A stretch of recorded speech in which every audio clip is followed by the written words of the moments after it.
Salut à tous, c'est Mama Disney. On se retrouve pour la suite de vidéos sur l'accessibilité des attractions à Disneyland Paris. Et pour cette deuxième vidéo, j'ai choisi Adventureland car c'est le deuxième land pour moi le plus simple au niveau de l'accessibilité, vu qu'il n'y a pas des masses d'attractions. C'est un land qui nous invite plus au voyage, c'est vraiment les décors qui nous emmènent, ils essayent de recréer des décors pour partir à l'aventure. C'est juste magnifique à découvrir, à refaire avec des enfants, même entre adultes. Première chose, en entrant dans Adventureland, on essaye de nous emmener dans le pays des mille et une nuits. Donc on a l'attraction, le passage enchanté d'Aladin, même si c'est pas vraiment une attraction. On est dans les rues d'Agrabah et on redécouvre en fait les différentes scènes du film en miniature. C'est magnifique, c'est à faire au moins une fois à découvrir. Il y a pas de restriction de taille ni d'âge, il n'y a pas de souci. C'est vraiment redécouvrir le film en fait. À la sortie, vous avez la photolocation, donc l'endroit où on peut faire des photos avec les personnages, Aladdin ou ses amis, donc on a souvent Jafar ou le génie. En face, on entre un petit peu dans la jungle avec encore une photolocation où on peut redécouvrir, enfin on peut découvrir les personnages Balou ou ses amis, donc le roi Louis, Bagheera, parfois il y a d'autres personnages également. Ensuite, quand on va un peu plus loin dans la jungle, on arrive à l'attraction Indiana Jones et le Temple du Péril. Et donc là, il y a une restriction, il faut faire 1,40 m minimum pour pouvoir accéder. Là, pareil, le décor est juste magnifique. On se perd dans la jungle, en fait.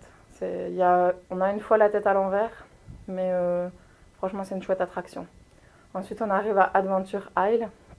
Donc là, pareil, c'est plus pour, enfin, pareil que Aladdin, c'est plus pour découvrir, en fait, c'est vraiment des décors. Pas de restrictions, et juste avec les poussettes, ça va être un peu difficile de faire le pont, mais les autres parties, c'est très accessible.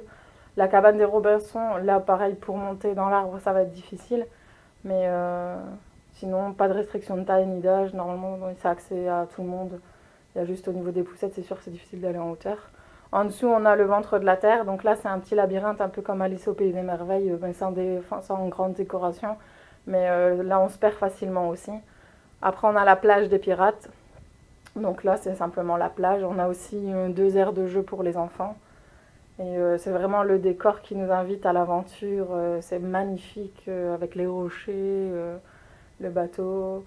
Et donc il y a 2 aires de jeu, comme je le disais, pour les enfants. C'est assez chouette de faire des pauses à cet endroit-là. C'est vraiment un land qui nous amène à nous évader, à promener. C'est vraiment chouette pour les petits comme pour les grands. On se promène vraiment et c'est accessible à tous. Pas de restriction de taille. Ensuite, on arrive à l'attraction Pirates des Caraïbes. Je ne sais pas si je l'ai présentée, cette fameuse attraction qu'on connaît tous, qui a fait naître les films.